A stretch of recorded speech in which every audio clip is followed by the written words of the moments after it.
la ministre, Monsieur le conseiller aux États, Monsieur le conseiller national, Mesdames et Messieurs les députés, Madame et Monsieur Burrus, Messieurs les anciens présidents et directeurs de la Fondation, Mesdames et Messieurs les représentants des associations, fondations et entreprises partenaires de la Fondation Les Castors, Mesdames et Messieurs les membres du Conseil de la Fondation Les Castors, chers collaborateurs, chers invités, bienvenue. Nous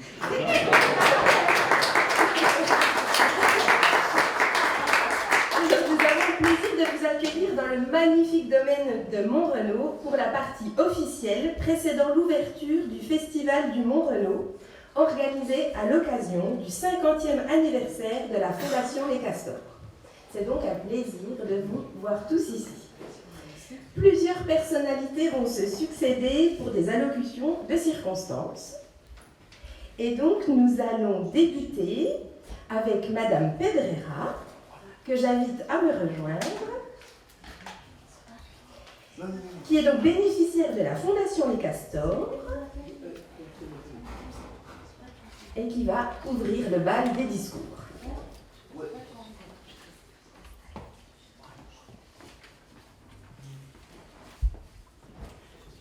Madame la ministre, chers directeurs, chers invités, je vous souhaite la bienvenue, os deseo la bienvenida, à l'occasion du 50e de la Fondation. Quel beau chemin parcouru et de souvenirs à raconter. Souvenez-vous, en 2017, où nous avions fêté les 50 ans des ateliers. Nous avons passé une belle journée où nous avions pu chanter, danser et manger un bon repas. Il y a aussi eu le 3 juin 2023 où nous avions prévu des portes ouvertes aux ateliers ainsi que l'inauguration de Gamme 21, une marche gourmande, un groupe de jazz et de chant. La fin de journée a été fantastique car nous avons eu une soirée cabaret. Aujourd'hui, nous sommes tous réunis pour faire la fête dans ce beau domaine de Mont-Renault. Je me réjouis déjà d'y passer le week-end et de chanter avec mon groupe demain après-midi. Maintenant, j'aimerais vous parler un peu de moi. J'ai toujours beaucoup de plaisir à venir travailler aux ateliers et avoir une activité. J'aime aussi apprendre de nouvelles choses à la formation continue. Cela fait 17 ans que je travaille aux ateliers et m'y plaît beaucoup. Cela m'a permis d'avoir plus d'autonomie, de garder le moral et de reprendre confiance en moi. J'apprécie mes monitrices et mes collègues avec qui je m'entends très bien. Pour finir, j'aimerais remercier tout le monde pour l'écoute. J'ai également une pensée particulière pour toutes les personnes qui nous ont quittés et qui ne sont malheureusement pas présentes. Je tiens aussi à remercier tout le comité d'organisation du 50e. Une bonne journée à tous et ahora place à la fiesta. Olé!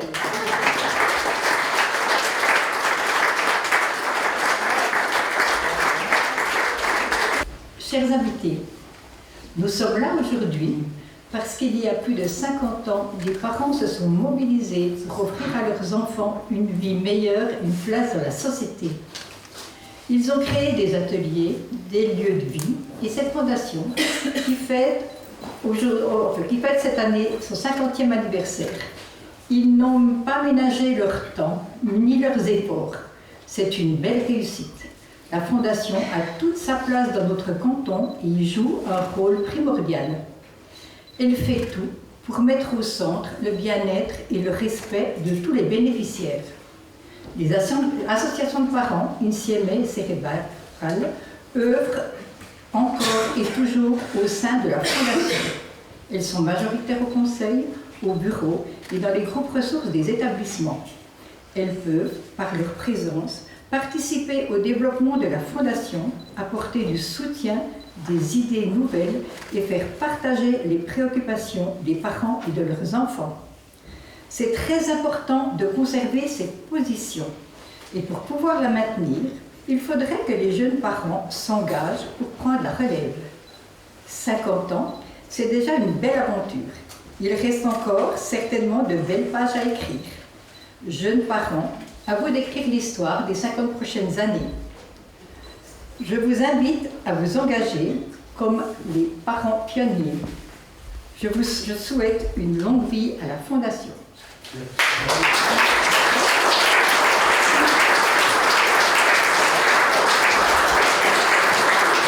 Merci Madame Crevoisera. Mesdames et messieurs, veuillez maintenant accueillir Monsieur Crevoisier, président de la Fondation Les Castors.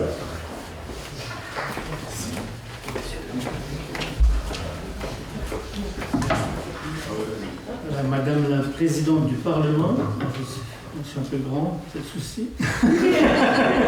Madame la Ministre, Monsieur le Conseiller aux États, Monsieur le Conseiller national, Madame la députée, Monsieur le Président de la Commission de gestion et des finances du Parlement jurassien, Madame et Monsieur Burrus, Messieurs les anciens présidents et anciens vice-présidents de la Fondation, Messieurs les anciens directeurs de la Fondation qui ont participé à la construction de tout ce qu'on vit aujourd'hui, Mesdames et Messieurs les représentants des associations, fondations et entreprises partenaires de la Fondation, Mesdames et Messieurs les membres du Conseil de Fondation, de la Fondation Les Castors, chères collaboratrices et collaborateurs, chers invités. Il y a maintenant 50 ans, plusieurs personnes se sont dévouées. C'était à l'époque surtout des femmes, d'enfants, de parents handicapés, qui ont décidé devant la difficulté d'insérer leurs enfants dans la société, de créer en premier lieu une association en 1967, l'association des parents et d'enfants handicapés qui est devenue aujourd'hui INSIEME Jura. Elles ont d'abord créé un atelier protégé à Delémont. La première présidente et en même temps directrice de l'atelier était Madame Sitterley. Avec Madame Sitterley, Madame Daisy Lecher et Madame Stelet, elles ont décidé à un moment donné, pour professionnaliser la structure, de créer une fondation, exactement au mois d'avril 1973, donc pratiquement 50 ans, jour pour jour. Il fallait assurer à ces enfants une intégration pleine et entière dans la société, l'accès à une éducation et à terme un accès au monde du travail.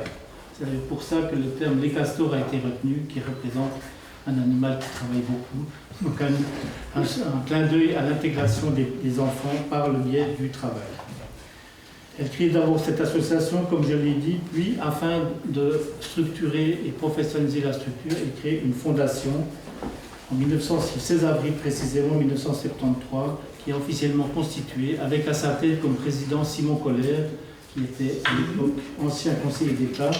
Alors, il y a eu une perpétuation du fait que les conseillers d'État, respectivement les ministres, ont accès à la présidence de la Fondation. Il n'y a pratiquement que moi qui me suis.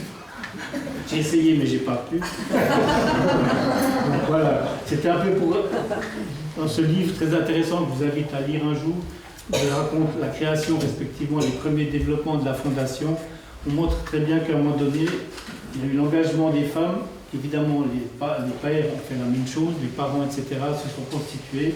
Et la nécessité, à un moment donné, de faire appel au monde politique pour structurer tout ça et qu'il y ait une pleine reconnaissance.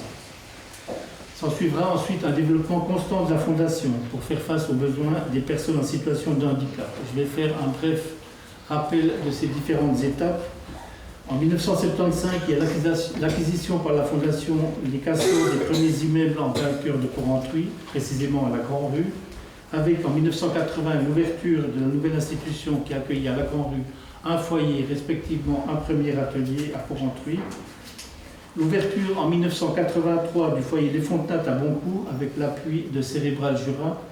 À l'époque, la famille Burrus avait déjà participé de manière significative à cette implantation sur Boncourt du foyer Les Fontenates. Nous avons d'ailleurs fêté le 40e anniversaire au mois de juin de cette institution qui représente un des piliers de notre fondation. En 1987, il y a l'ouverture de la résidence Hélios à Porrentruy, et le déménagement de l'atelier de Delimont dans une nouvelle structure au centre de Jolimont, à l'entrée de Delimont. Ensuite, première ouverture d'un studio en 1990 à Port-Entruy pour un de nos bénéficiaires. En 1993, ouverture officielle du centre Jolimont à Delimont. En 1994, ouverture d'un premier atelier protégé dans l'usine Burrus, aujourd'hui BAT.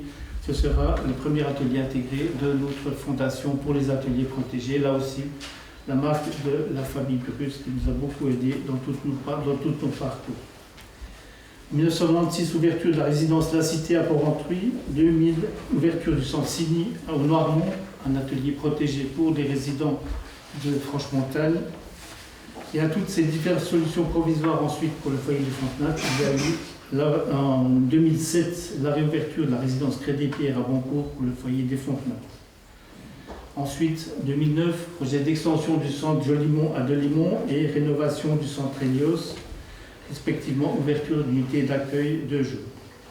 En 2013, ouverture de nouveaux résidents, pour nos résidents, de nouveaux logements à la résidence La Mandchourie à Delimont. 2013, deuxième atelier intégré au magasin Coop à Basse-Cour, qui fonctionne évidemment toujours. Et puis ensuite, 2015, ouverture d'un centre de jour et d'accueil temporaire à Port-Entruy, qui maintenant est sous l'égide des ateliers protégés. Il y a très peu de temps, donation du domaine de Montrenault à notre fondation par la famille de Charles Burrus via la fondation Guillet, ce qui nous permet aujourd'hui de nous retrouver ici et d'organiser un premier festival de Montrenault.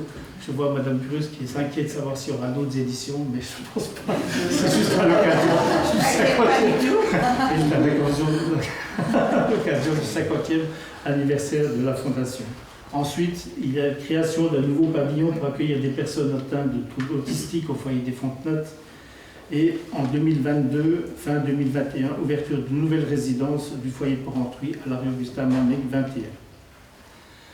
Tout cela, mesdames, messieurs, a été un aboutissement long, régulier, mais qui nécessitait évidemment absolument indispensable pour la prise en charge des personnes que nous accueillons. Évidemment, il y a eu le travail de ces pionnières qui est très important, à la fois pour la création de la Fondation Les Castors, mais aussi par exemple les Fontenattes, où il y a eu notamment Madame Menuisier, Madame Meusy, en plus des autres personnes que j'ai citées. Les femmes ont joué un rôle prépondérant dans cette création. Je rappelle quand même qu'au milieu des années 60, elles n'avaient toujours pas le droit de vote. Et s'agissant de l'exercice des droits civils, ce n'était pas vraiment ça, puisqu'elles devaient avoir l'autorisation de leur mari pour ouvrir un compte en banque. Toutefois, face à l'adversité, à la situation de leurs enfants qu'elles constataient au jour le jour, elles ont décidé de s'unir et elles ont agi. Donc si vous voulez, nous sommes les héritiers de toute cette évolution, ce combat qui a été mené par des femmes qui étaient engagées pour leurs enfants.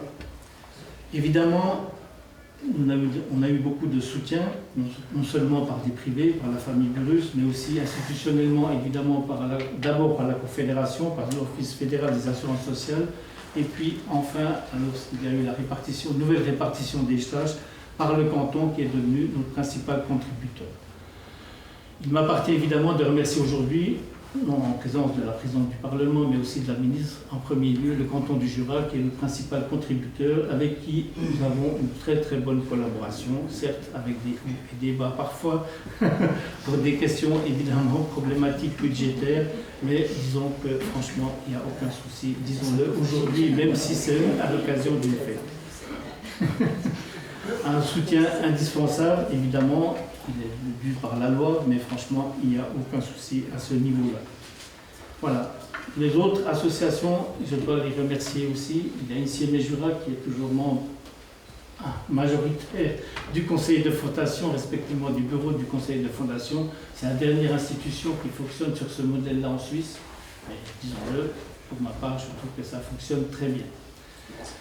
Cérébral Jura, qui est aussi à l'origine de la fondation notamment des Fontenattes. Il y a aussi évidemment Pro Infirmis, l'HMEA qui regroupe d'autres partenaires au niveau des institutions sociales. Nous avons avec toutes ces personnes-là une très bonne collaboration. Les entreprises privées, évidemment d'abord il y avait la Maison Burrus, respectivement aujourd'hui BAT, qui est aujourd'hui aussi, qui a maintenu l'atelier protégé dans ses locaux, ce qui est un bien énorme pour notre fondation. Il y a aussi la COP, qui a un atelier intégré, et il y a toutes les entreprises qui nous donnent régulièrement chaque jour du travail à faire pour nos ateliers protégés. Aujourd'hui, et là les directeurs sont là pour éventuellement répondre à vos questions, le foyer Les Fontenates a environ 56 places de résidence. Au niveau du foyer de Porrentruy, il y a plus de 50 places sur Porrentruy, il y a des places à Delimont, à la Mandchourie. Évidemment, il y a des studios qui sont sur surveillance de notre foyer où les personnes vont et sont suivies par notre institution. Voilà. Il faut, en premier lieu aussi, remercier toutes les collaboratrices et collaborateurs qui travaillent aujourd'hui, au jour le jour, quotidiennement, avec nos résidents, avec nos employés. C'est un travail énorme. Nous avons plus de 160 ETT au niveau de notre structure budgétaire. Ça fait environ plus de 200 personnes qui, chaque jour, travaillent, accompagnent, c'est 24 heures sur 24, tous les jours de l'année, pour prendre soin de nos résidents, donner du travail à nos employés, les surveiller, etc. C'est à eux aujourd'hui que nous dédions cette fête. Je rappelle que pour ce 50e anniversaire, nous avons voulu privilégier les bénéficiaires. À titre d'exemple, par exemple, on a demandé à chaque bénéficiaire de leur rêve, même les plus fous, et qu'on a essayé de réaliser tout au long de l'année pour qu'ils puissent profiter pleinement de cette fête. Cette fête, c'est pour eux que cette fondation a été créée il y a plus de 50 ans. Donc nous souhaitons que ce soit surtout eux qui en profitent. Donc, il y a eu, des bénéficiaires l'a expliqué, une soirée cabaret qui a eu lieu au mois de juin. Aujourd'hui, il y a ce festival avec divers concerts, etc. La possibilité de se retrouver, de se restaurer pour qu'il y ait un échange entre toutes les personnes que nous accueillons respectivement, leurs employés et puis les personnes qui visiteront le site de Montrenault. Voilà, c'est important aujourd'hui de dire que ce sont surtout les bénéficiaires qui doivent profiter de ces instants. Je voudrais aussi rappeler que nous avons d'autres projets. Nous souhaitons que nous avons confié le mandat à Madame Marty, Laurence Marty, docteur en sociologie et historienne, qui a fait un livre sur les premières étapes de la création de la Fondation, qui va de 1965 à 1975. Nous l'avons mandaté pour écrire la suite de cette belle histoire que nous avons.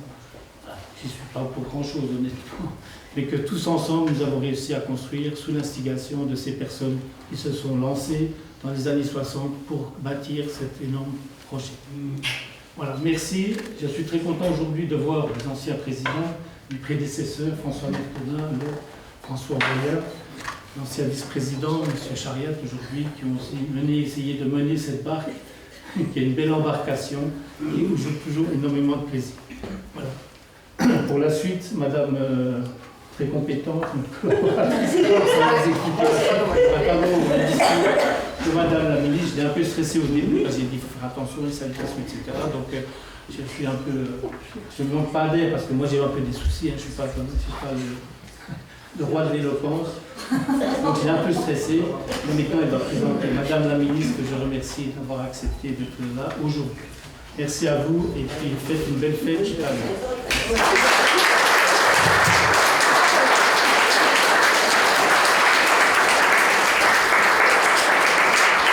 Merci, Monsieur Prévoisier.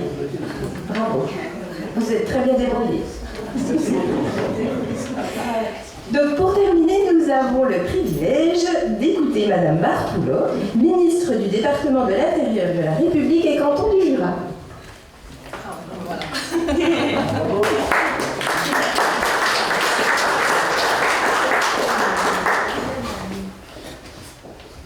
Voilà, mesdames et messieurs, comme les salutations d'usage officiel ont déjà été faites, je me contenterai d'un mesdames et messieurs en vos qualités et titres respectifs.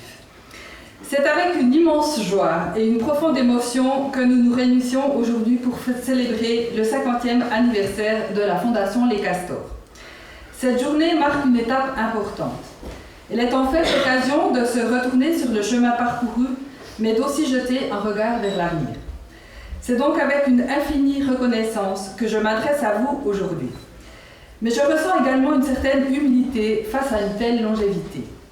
Lorsque l'on met les événements en perspective, 1973, c'est déjà presque une autre époque.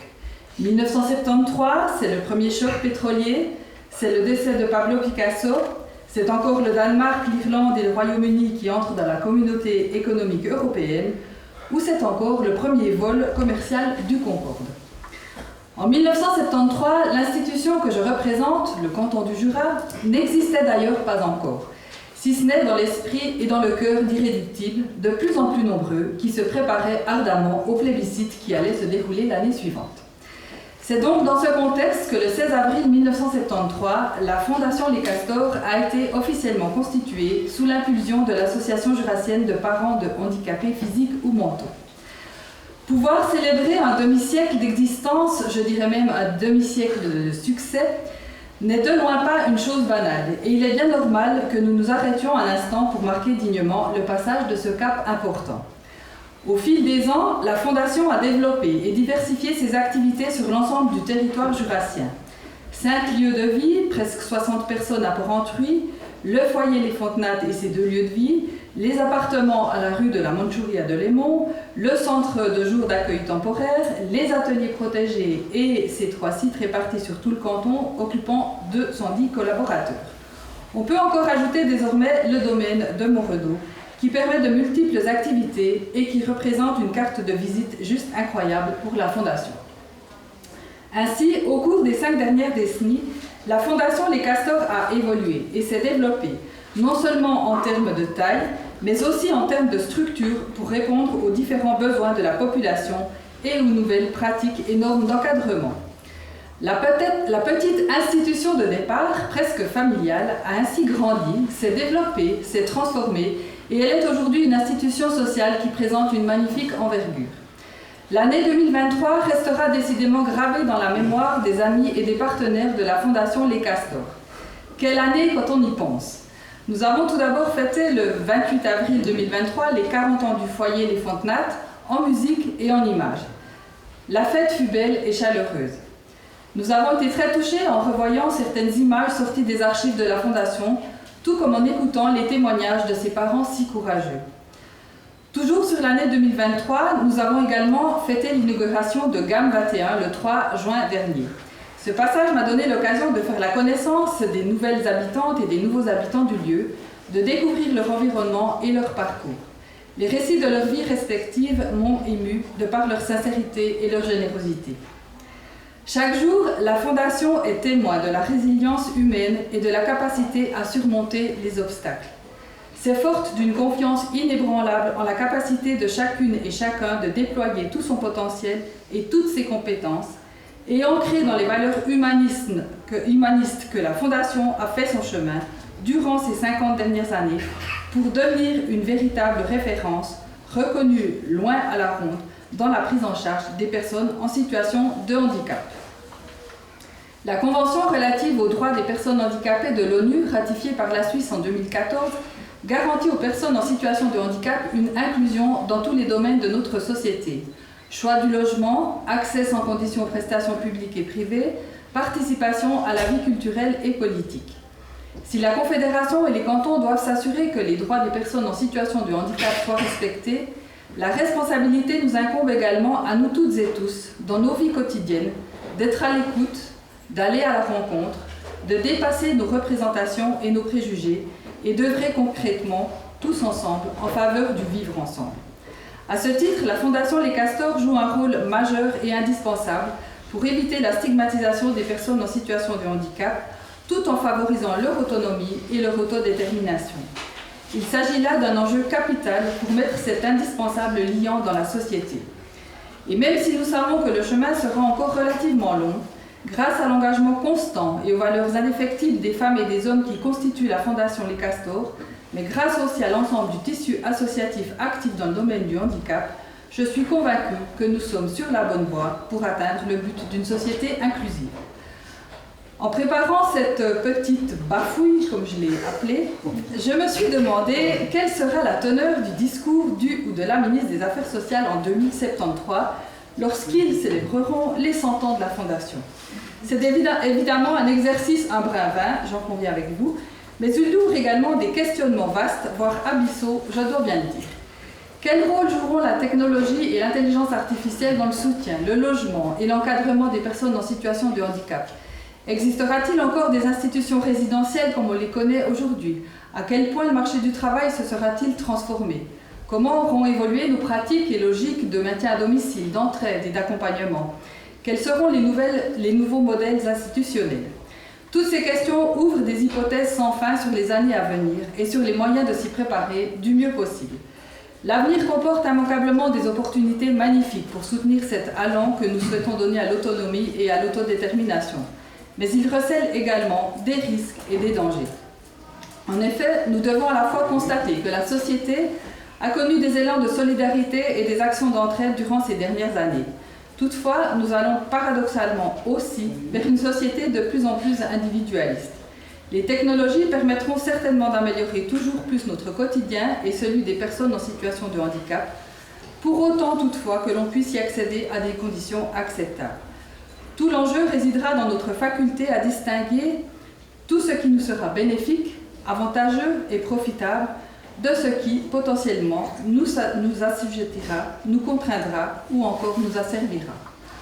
Henry Kissinger, qui faisait un bout la pluie et le beau temps sur la géopolitique mondiale au moment où la Fondation se créait, avait dit dans une interview, je le cite, « Quand on ne sait pas où l'on va, tous les chemins mènent à nulle part. » À mon sens, c'est bien là que se trouve la clé pour déverrouiller les promesses du futur.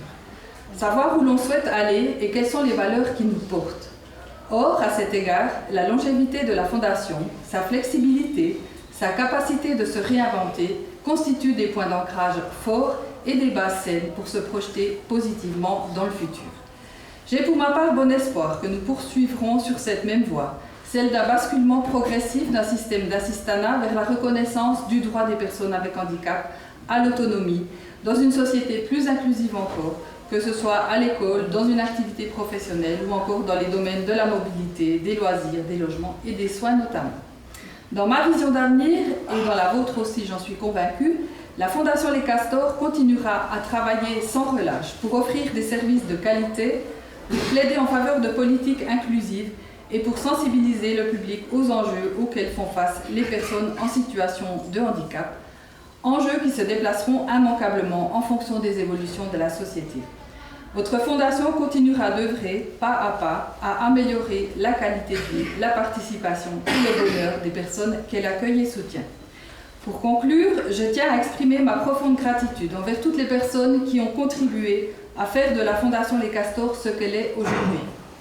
Votre soutien indéfectible, votre générosité et votre engagement sont la véritable étoile qui guide notre chemin. Ensemble, nous continuerons à écrire une histoire empreinte de dignité, de respect et d'espoir pour toutes et tous. Joyeux 50e anniversaire à la Fondation Les Castors, à son personnel, à ses résidentes et à ses résidents. Félicitations pour le chemin parcouru et un merci du fond du cœur pour cette participation à rendre notre société plus humaine, plus ouverte et plus digne. Merci pour votre attention.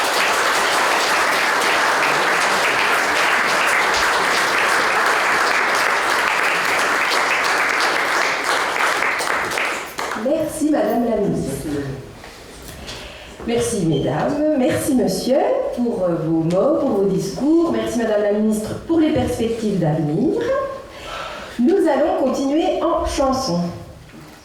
Plus de légèreté, en effet. Avant de partager le verre de l'amitié, nous allons assister à une brève représentation de la chorale du foyer Les Fontenattes. Pour leur permettre de pouvoir s'installer, voilà, nous allons peut-être décaler un petit peu. Bonjour à tout le monde. Je vous présente très brièvement la chorale. Donc cette chorale éphémère était créée chaque année pour la fête de Pâques du foyer des Fontenattes qui avait lieu ici à l'église de Boncourt. À chaque fois que ça a été possible, bien sûr, il y a eu quelques années de pause. Et puis cette année, pour le 40e, eh bien, la chorale, sous l'impulsion de Gilles Schwab, a continué. Et puis on a eu la chance de se produire lors de la fête du 40e qui a eu lieu le 28 avril dernier, ici à la halle du basket club de Boncourt. Et puis, eh bien, on a continué, on a répété pendant 10 longues années pour arriver au 50e. C'est juste ce que je dis? On a répété pendant 10 ans? Pas tout à fait. Donc on a continué la chorale pour vous présenter quelques chants aujourd'hui et demain qui viendront.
prochaine chanson a été popularisée par Henri Salvador, pour ceux qui s'en rappellent. C'est une chanson originaire d'Afrique du Sud qui s'appelait à l'origine Mboub. Alors ne me demandez pas ce que ça veut dire, par contre elle a été traduite en anglais sous le titre The Lion Sleeps Tonight. Là peut-être ceux qui comprennent l'anglais comprennent que nous allons chanter Le lion est mort ce soir.